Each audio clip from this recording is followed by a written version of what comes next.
Excluded agencies. The provision of the Act are not applicable to central intelligence and security organizations specified in the second schedule to the Act, or a state level intelligence or security organization notified by the respective state governments, except in respect to information pertaining to allegation of corruption or human right violation.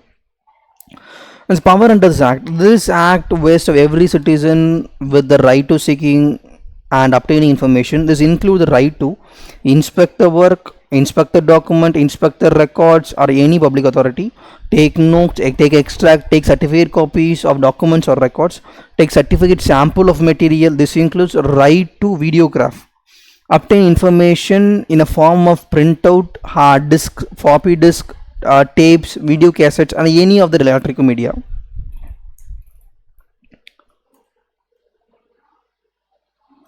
This law is undue as it seeks to regulate not the action of the citizen but the people who governs. Unlike most of the legislation, the power under this act are vast and apart from seeking information. The citizen may seek transparency in the working in public authority through the use of these provisions.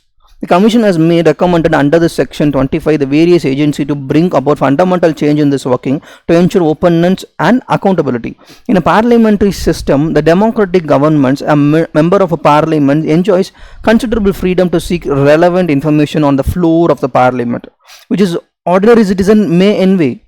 The fact the member of parliament and the former minister has sought access to public records surely adds to the credency of successful implications of RT Act. The exercise of right to seek information and participation by the distinguished member of societies like MPs, ex-M ministers as the information seekers are indeed a happy argue for strengthening the information regime that has now been set up for ensuring free flow of information, which even the common man may use this as advantages.